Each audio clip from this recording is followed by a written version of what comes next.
You're tuned in to the Restaurant Rockstars podcast. Powerful ideas to rock your restaurant. Here's your host, Roger Bodwin.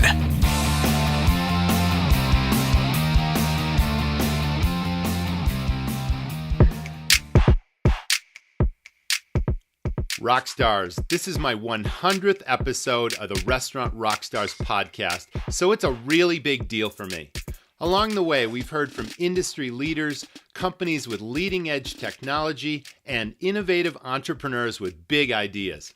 So I'm super excited to bring you today's guest, who encompasses the true art and definition of hospitality on a national and global level. He speaks of his triumphs, his big deals gone awry, and future opportunities, always with optimism, grace, and grand vision. Don't miss this big 100th episode. I'm really glad you're here. Listen on.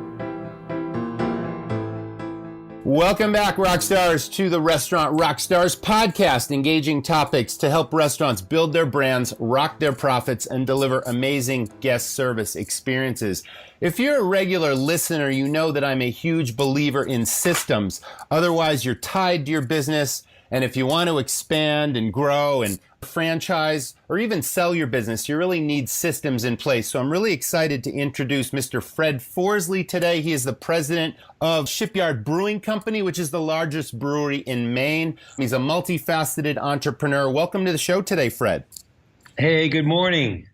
I'm really glad you're here. You know, Fred, you've got a multifaceted business enterprise. You've got Captain Eli's Soda Company. You've got Federal Jacks, which really started it all. The Sea Dog Brewing Companies, numerous restaurants. You've got airport, brew pubs, all sorts of stuff going on. You're even in the hospitality and inn business, the Inn at Peaks Island. So I know you had some early influences to entrepreneurship. Why don't we start there? What's your backstory? I know you started at a very young age.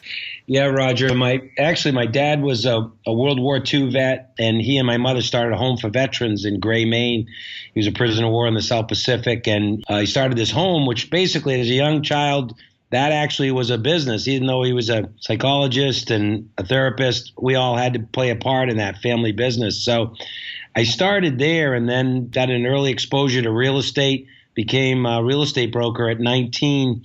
And from real estate and being exposed to running your own, really as a real estate broker, you run your own little business.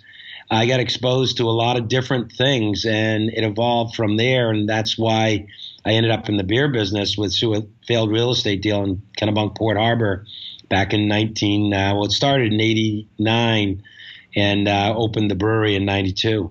That's a really, really fascinating beginning, Fred. You just mentioned that this was sort of a failing real estate venture in Kennebunkport, or it was a deal that fell through. But I think this was sort of a on the wrong side of the tracks kind of place, and Kennebunkport was a really, really growing tourist destination. You saw an opportunity. Is that kind of how it all started?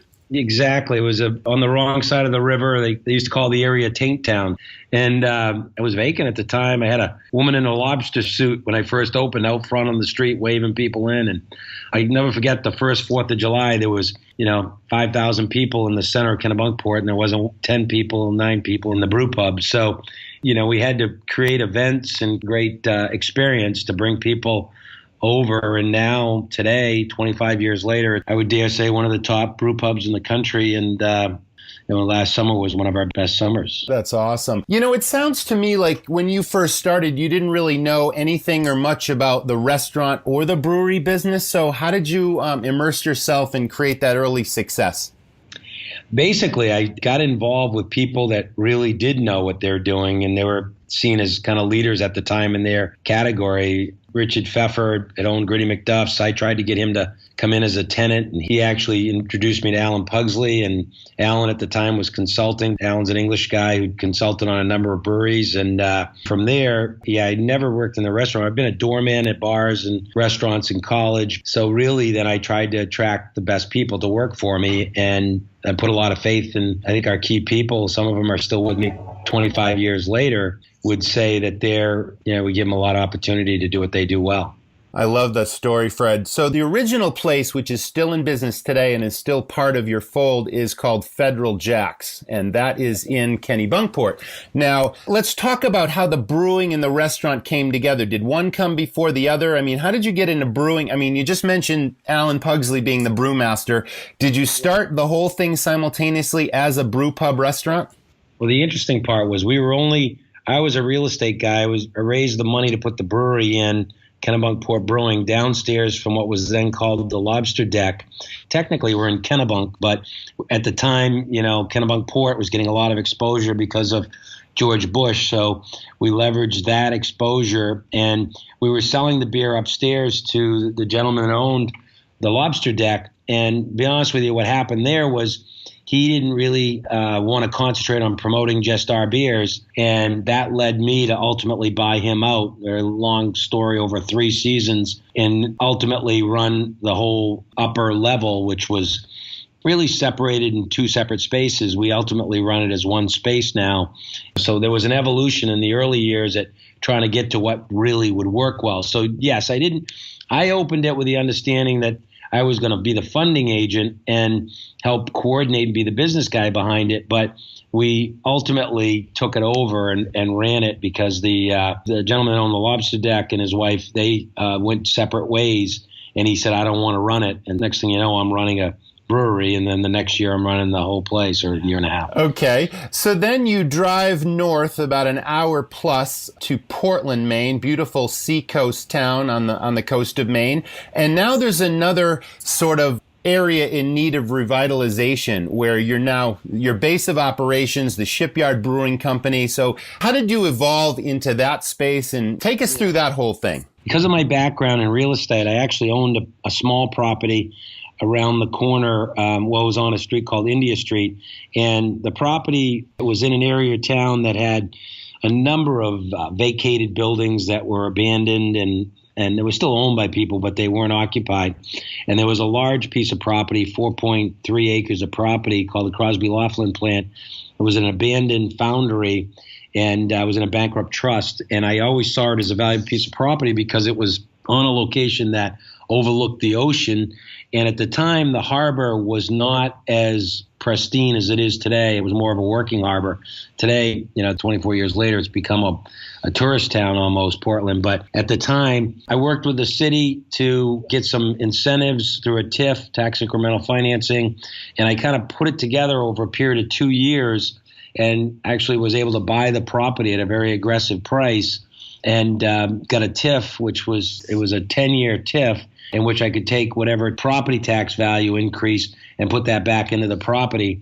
And we started small at 5,000 square feet. And now we occupy 100,000 square feet. And now there are 3 hotels located around us, and the whole area is kind of grown up, and there's no vacant property. So over a 25-year period, it's still kind of the vision the city had and we had kind of did come through. So that's one of our main brewing areas now is right here in Portland, Maine.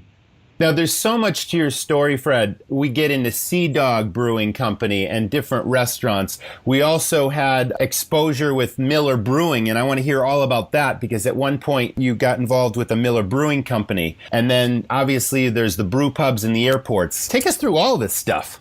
Yeah, so it is. There's a lot of different things. So I'll start where we are today, where we basically have 13 locations, 8 Sea Dog brew pubs, from one in Orlando to Clearwater to we just opened one up in St. Pete, Treasure Island on the water, over 900 employees, and some great people that have been with us for many, many years. So I started after the Portland location. We were the fastest growing brewery in the country in 1996. And the great thing was we were growing. The bad thing was we needed a lot of capital.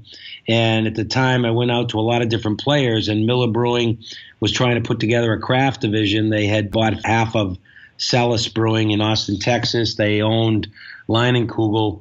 And I met Jake Leinenkugel. Long story short, they bought 50% of the brewery. And from 97 to 2000, they were a partner, and it went really well for 18 months. And then when Philip Morris, who owned Miller, realized that Miller Lite was in trouble, they basically said, we don't want anybody to focus on anything. They also, other than Miller Lite and Miller, they also owned Molson, rights to Molson in the U.S. at the time. And basically everything fell apart, and they just focused on Miller and Miller Lite. And I lost my support on the sales side. So luckily I was able to buy it back in 2000, and I still, to this day, I'm friendly with a couple key people. They ultimately sold out to South African breweries, and South African breweries have just recently sold to InBev. So their whole strategy of selling Miller, Philip Morris strategy, paid off big for them because they rolled that into $1 billion worth of return. They kept some of Miller, and Miller sold to InBev for over $100 billion, 3 years ago. So long story short, that was probably the most beneficial and frustrating partnership I ever had. Beneficial because they came in with capital and distribution, but when they shut off that energy and money and distribution, we fell down to a very low level of 18,000 barrels, and now we're over 120,000 barrels. So it's those are some big things with our company. As we bought it back, we started to have great success with a brand called Pumpkinhead. And basically, it was one of the leading brands of our company, which led to the company to grow 30% a year from the year 2000, the year we bought it back, to where we are today. And now it's seen as one of the top national pumpkin beers in the world, really. So basically, that was kind of a key point. But when they started to hiccup on supporting me, they agreed to allow me to pursue other breweries and other interests. And at the time, Sea Dog Brewing Company was in trouble, and I bought it out of bankruptcy, and we grew the brew pub side. So that led me more into the brew pub business. Recently, in the last 3 years, we've opened up 3 new Sea Dogs, and we're about to open up a new one in March. We're under construction in Exeter, New Hampshire. We're looking at another location in Newport, Rhode Island. So we're still looking very aggressively to grow the Sea Dog Brew Pub concept. We've had some great success in licensing Shipyard to Host Marriott, which operates brew-themed pubs in airports. But we actually owned our own brewery in the Orlando airport for 5 years, from 96 to 2000. That was an exciting thing because it was only actual brewery brewing large amounts of beer in an airport, and some people that went through the Orlando airport in those days would remember it.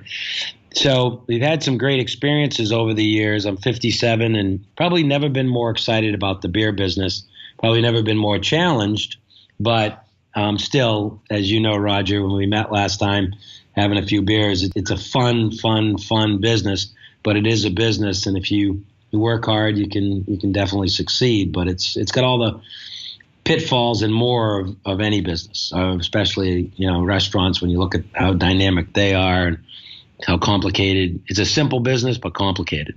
Wow. That is such a fascinating story and history. I knew that you started out obviously in the local Maine markets, and then you spread out regionally, and then you got down into the Florida area. But now I think you said that you are national. Is that with all the different brands that you're producing, or is that specific brands? Well, Pumpkinhead has been one of the biggest door openers. We sell Pumpkinhead. Pumpkinhead almost makes it to every state. And if you can't get it, get a hold of me or get a hold of your local distributor and see who does sell it. But basically, every August we start shipping. The other brand that's national and pretty much does well without a lot of hand selling is the Sea Dog Blue Paw and now Sea Dog Sunfish. But the blueberry, it's probably one of the number one blueberry beers in the country. And, the Yard House chain, it's been one of their top sellers on draft for years. And, that does really well. And, really well is to sell 500 to 700 cases in Arkansas or something like that, or 10,000 to 20,000 cases in California. But, we ship those 2 brands. We do get calls for our Monkey Fist and now our Island Time IPA in a lot of other states, and we do ship our export. We have a relationship where we can probably get beer anywhere in the country, but our primary areas are New York, New Jersey, New England, and we focus on Florida, California. We can get our beer anywhere, but those are our primary areas. Recently, I just did a joint venture where I'm a minority partner in Michigan, Traverse City, Michigan, and we licensed the Monkey Fist Brewing Company name and we're doing a bunch of beers with some friends of mine up there. We've got unique relationships in the St. John with Chirag and his partners down there. Basically, it's we brew a beer here that they formulated, and they come up and brew, and then they serve some of our beers down in St. John at Mongoose Junction. They've had a terrible, tragic year with the storms, and they're trying to rebuild. Well, they are rebuilding, but it's definitely, hurt them.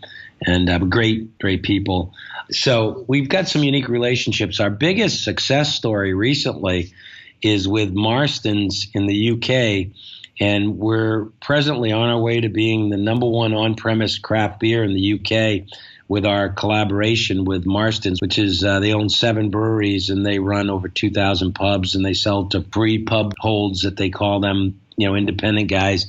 We're selling close to 26,000 barrels and growing in the UK, and very exciting because there's a chain of restaurants called J.D. Witherspoon, and they have over 900 locations and 50 inns. And if you Google it when you're over there, you can go visit at Witherspoon, and they have the same menu at every location for beer and their drink menu, and pretty much the same on food. And they're a great value, but every location is a little different. They've renovated movies, houses, and churches, and created really cool spaces. They have like 14 in Ireland. They have a number of them in England. And it's so exciting to be partners with this company because it's a public company and it's a major relationship. But I'm personally friendly with a number of the people in the company, and they've visited Portland, Maine. They've stayed at our homes. Last year we had 11 come visit. We got them on a tall ship in the harbor. We ended up winning the race, and I picked them up at the airport with about 10 cases of beer and brought them to Portland. I picked them up in Boston. By the time we get to Portland, the beer was gone. So that just tells you the type of crowd we had. So I spent 4 days with them, and then I needed to check into rehab after that. But we have a lot of fun. This one guy, Dave Saunders, who mentioned me, Fred, I'm going to visit you in July. So, of course, what day does he show up? July 4th.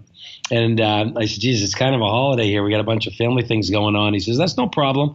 He says, not a holiday for us, as a joke. But anyways, I brought him to all the parties, and he was a big hit because he's a character. But we have, you get these unique relationships down in Key West. We have Pat Croce chain of locations. They're all different. It's the Green Parrot, the Half Shell, there's a Tower Bar, and they sell and promote Shipyard there. And we've become personal friends with the guys that own it.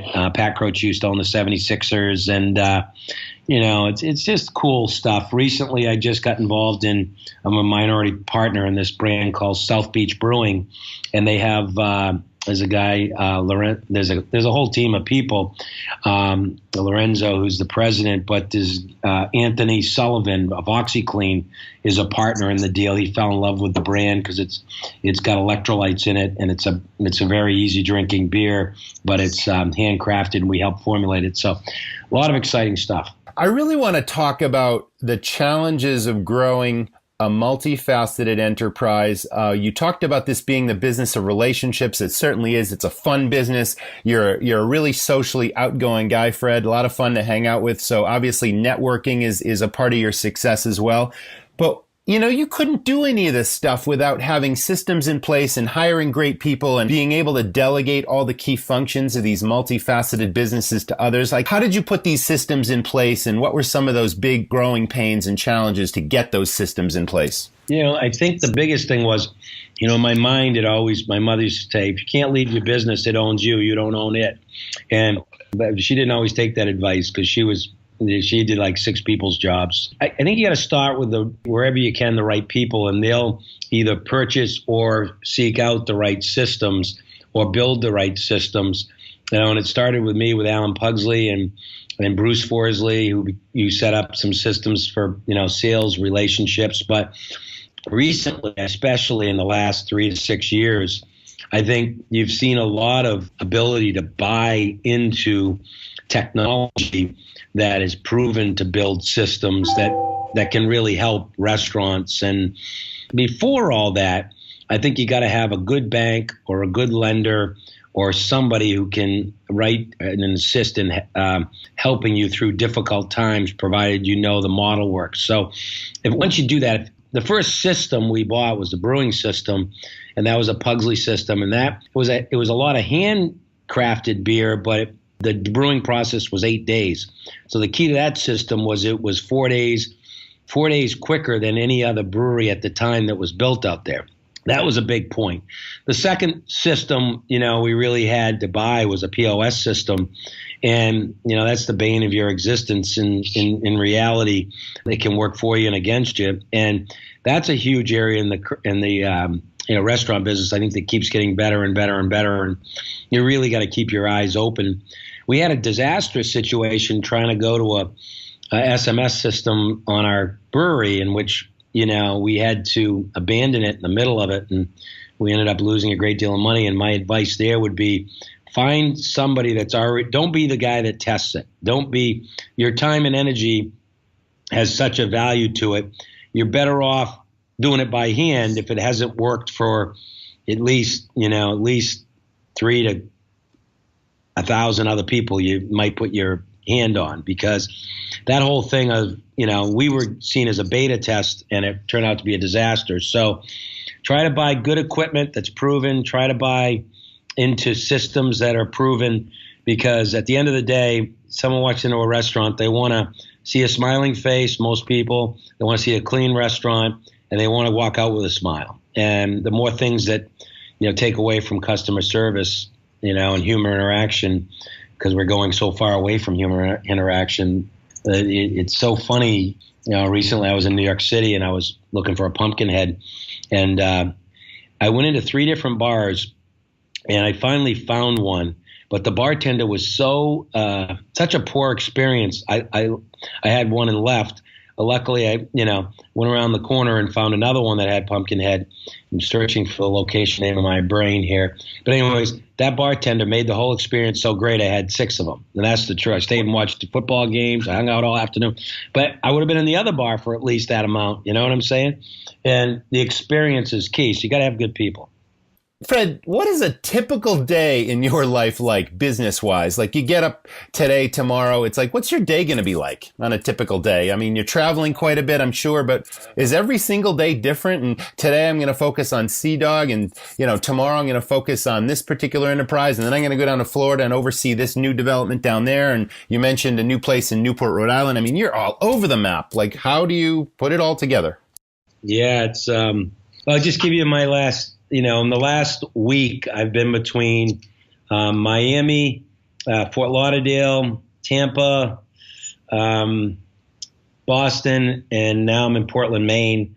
And I usually get up around 4:30, 5 o'clock, and you go online and look at all the emails and respond to them. And today, for example, I'm my real estate hat on. I'm trying to lease some space and interfacing with a company called Cloudport that's a temporary, it's a flex office space, and talking to a guy in Madrid that owns it, and he's trying to he may expand. And from there, I've been talking with our sales team about what's going on, called the local retailer about, they're going to put our winter beer on or not.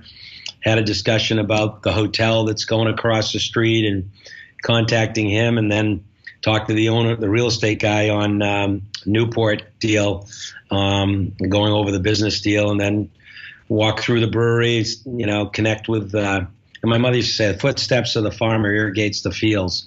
So, and at the end of the day, if you don't see people, and what she meant by that, you got to see what's going on. So I like to walk through the brewery, when I'm traveling, I talk to I end up talking to 9 people in my company to find out what's going on, and then cross-check between the 2 or 3 of them to make sure we know. And you still miss a lot, but so that's like, what happens. And what's one of the crazy things recently in the last 3 years that has been a huge benefit for me is Uber and Uber drivers.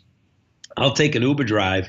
Like in Miami, I met a guy named Nick who was a retired military guy, and I can call him. He'll go do, he's a great guy. He'll pick me up at the airport. He'll do whatever. And I I don't even own a car anymore, and I find that the local Uber drivers are a great source of information. Absolutely, I see that. Yeah, but so that's a tip. I'm lucky enough to have some good people, and the key really is try not to not communicate with them on a regular basis, because people get into their own silos. You can't really connect with them if you disconnect for a week and they're active. You're going to miss a lot. How would you describe your management style? Very loose. I mean, I'm probably a bad example for. It's like if you had to say like the 6-minute manager. Well, Yes. give me the top 3 or 4 things you got that I can help you with, and then the stuff you got covered. Just you don't need to bother me with it. I assume you got it covered, but ask a question. Ask a question and I'll answer it. If you don't ask it, and you should have, I'll get upset with you. If you blow something up and you didn't ask me, it's a lot. You're in more trouble than if you didn't. So I'm a big guy on not having these 3-page emails, and a big guy on a 3-sentence text or a quick call, yes, no answer on my end, and keep moving. Because if I haven't hired the right person to know 90% of the small answers, I got the wrong person. Let's talk about partnerships. A long time ago when I first started my first restaurant, a chef that I had hired, I had probably only had this person in my business for a couple of months. And I obviously didn't know anything about the restaurant business when I started. I'm very transparent about saying that. And I had to learn as I went along. It was the school of hard knocks. I put a lot of systems in place because I had, a business school education, and it really led to my success. But I almost, it could have been a bad thing for me to give equity in a fledgling business to someone that I didn't really need, that wasn't a great relationship, that wasn't going to last. But I think this happens to restaurateurs all the time, where they feel like they're dependent on a key person in their organization, a chef, or maybe even it's a brewmaster like in your situation. And there's endless stories about partnerships going bad, but for you, it's really worked out well. Would you give any advice to operators out there that are confronting this question? Put a deal together that if you have to exit or you have to change things, you've already got a simpler solution. You know what I mean? It's when people end up in these relationships and then they don't get along, and then it becomes a nightmare getting out of them. And it's, a marriage is very similar to a partnership. You take away this, having kids and all that's fun stuff. But, and at the end of the day, if you have the financial capability, I would say keep control going in and have it as spelled out as much as possible. And a lot of times with key employees, you can do stuff with phantom stock, which is less controlling than actual stock. And I've used phantom stock agreements, almost like employment agreements, that have been very successful. I have a gentleman that just retired, Joe Tynan in Kennebunk. He worked with me for almost 23 years. And he had, I won't say the exact percentage, but it was substantial. And now we have a retirement structure in which he's getting, he's getting basically what he was getting when he was working almost. And it's a true success story. And we've had others that have failed, and you go into binding arbitration and you get it resolved and you move on, So you have to have something that's clear. If you don't, people can be in tough shape, with your employee. I like to say 9 out of 10 restaurants fail, and they don't always fail because it's not doing well. If you get 2-3 partners, it's going really well, but they all think they ought to go in different directions, and that can be a problem because you're affecting the day-to-day operations, So anything you do, you need to think about, how do we do this without affecting day-to-day operations, and the employees don't get tangled up in it. Now, if it's a small company and you got 3 people, very difficult to do this because everybody wants to be equal. Everybody feels they gave as much. But then it's a function of where did the cash come from and who signed on the debt and all those types of decisions. Let's quickly shift gears to the hospitality and inside of things. First of all, I'm going to tell my listeners, if you're ever looking for an amazing getaway, the state of Maine is absolutely beautiful. You fly into Portland, is an old seaport called the Old Port, and then you jump on a ferry 20 minutes offshore is Peaks Island. And Fred owns an operation called the Inn on Peaks Island, and it's that classic New England, the salt air and the breezes and the beautiful architecture and the geraniums in the window boxes and all that kind of stuff. Beautiful views of Casco Bay and downtown Portland, Maine. How did you get into the Inn on Peaks Island, and is that leading you to other hotel operations, Fred? Well, it was a failed situation. It was up for auction. I made the mistake of bringing my wife out there, who's the most conservative person, always says, no, Judy doesn't really love to do more deals. She'd rather we just stick with what we have. So I thought we'll go out here and spend the night. It was in March. And she'll say, well, it's nice, but it's too much to get out to the island or whatever. So, of course, I go out there. It's a beautiful night. We have a great time. On the boat ride home, she says, we need to buy this. So that's how, I got into it. But, so it's right off the coast of Portland. It's a 7-room inn. At the time was failed because the way the kitchen was designed and the business was designed, it really didn't work as a business. And we reworked the whole relationship. We got involved with Jim Champy Productions, who was a great promoter of weddings. And we focused on the wedding business as really the primary business of the property. The rooms make some money, but 7 rooms aren't enough to make any real money. Really should be 20 or 30 or 40 or 100. So, but we've averaged about 40 weddings a season for the last 6 years. And it's a lot of work. We got key general manager, Fred Heyman, who also runs our place in Orlando, but he has a great team. Jason Matthews is the event coordinator, sells all the events, and he's got a good team under him. And it wasn't till Jason came on board and focused, a clear picture on the weddings that the model really worked. And that was about 7, 8, 9 years ago. It took about 3 years to get it to where it needed to be, and now it's been working well. That is a great learning as well. I know we did quite a few weddings in the off season at our place years and years ago. So that's a great additional profit center. I'm a huge believer when you have a restaurant business to expand into multiple profit centers, whether that be catering, weddings, whatnot. I actually stayed at the Inn on Peaks many years ago with my wife. It's got a nautical theme. You did a beautiful renovation, and it's just got such a unique, amazing, New England feel to it. So I'm glad we talked about that.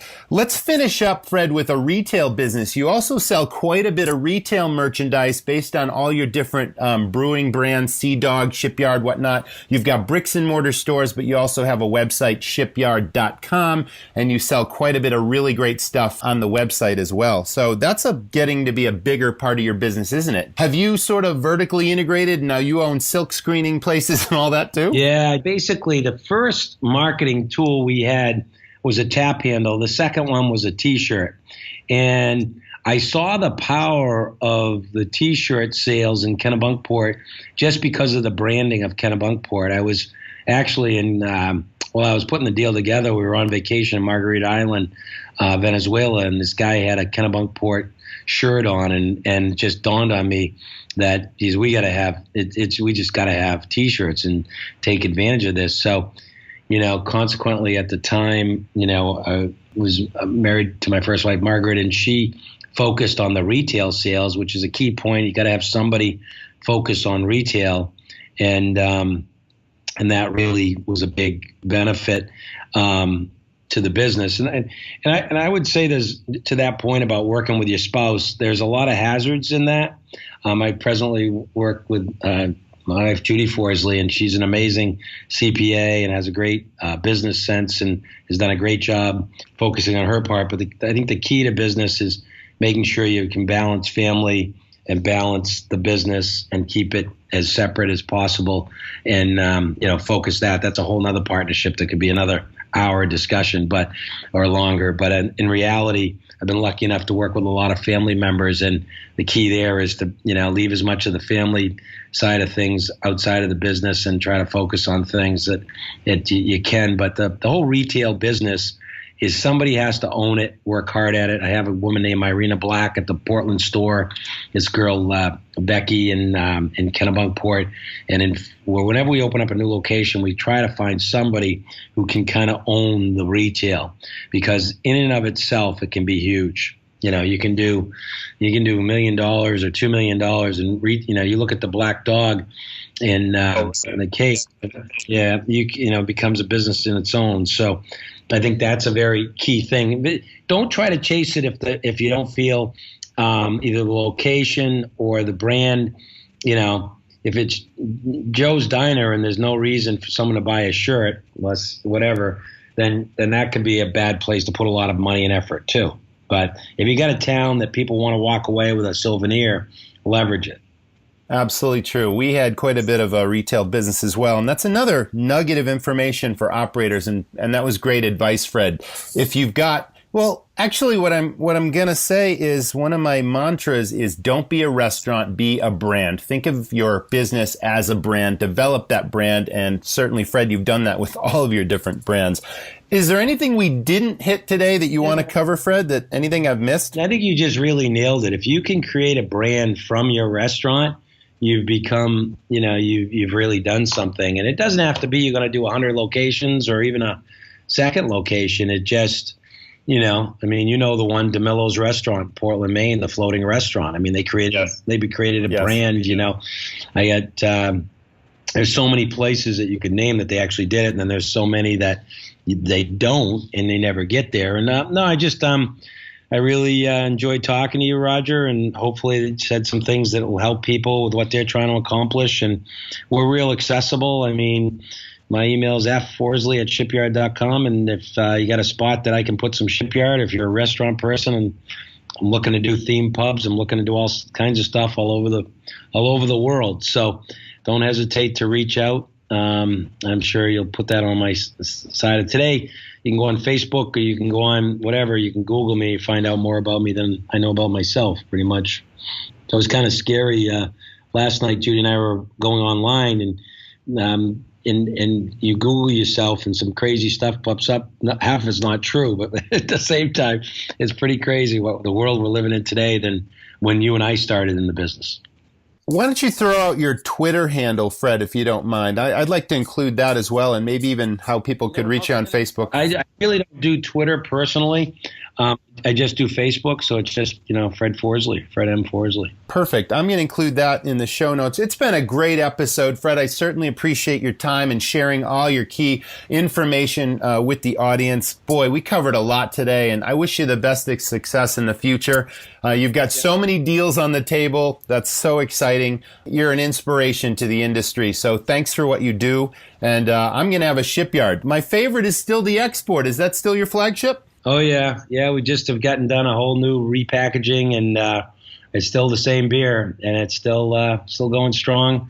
There's so much competition today. It's crazy, but at the end of the day, it's still a lot of people's favorite, so I love hearing that. Chances are, if you're a listener, no matter where you are, you can find one of Fred's beer brands out there. So go enjoy. That was the Restaurant Rockstars podcast.